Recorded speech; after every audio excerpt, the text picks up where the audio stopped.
It's a testament to just how inherently dishonest Donald Trump is. He's displaying multiple signs of worsening physical and cognitive health issues, and the national debate is centered around whether he's hiding a major health diagnosis, or he's faking a major health problem. Either way, everyone knows he's not being forthright about it. Would Donald Trump really fake a health problem? Plenty of corrupt politicians do precisely that when it's all closing in on them and they need to duck out of public view before they either lose re-election or get indicted. Plenty of mob bosses use the same tactic once they get busted.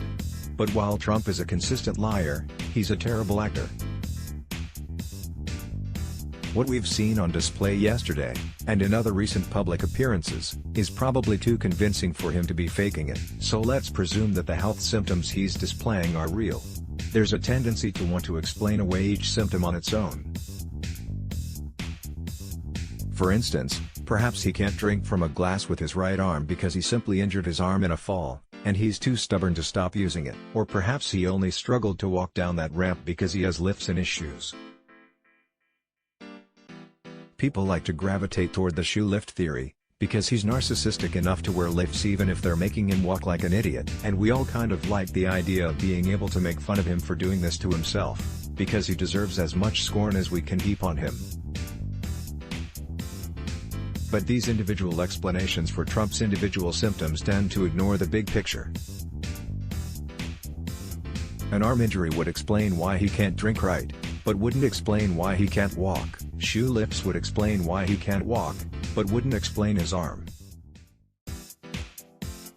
Neither theory would explain why his cognitive abilities have been going sharply downhill in the same time frame, or why he comes off as so overwhelmingly lethargic and lifeless. To figure out what's really wrong with Donald Trump's health, we have to look at the big picture. Are we to accept that all of these numerous things are going wrong with his health, all at the same time, by mere coincidence? It's possible, but there are multiple common diagnoses: stroke, neurological disease, that would explain all of his symptoms. Of course, I'm not a medical professional, and neither are most of you, but we have a president of the United States who was dangerously unfit for office to begin with, and now his physical, mental, and cognitive abilities appear to be in freefall, even as he relies on quack doctors who release obviously falsified medical reports that claim he's in perfect health. We need answers about what's going so wrong with Trump's health. When trying to figure it out, let's make sure we look at all his symptoms on the whole, and not just each symptom in isolation.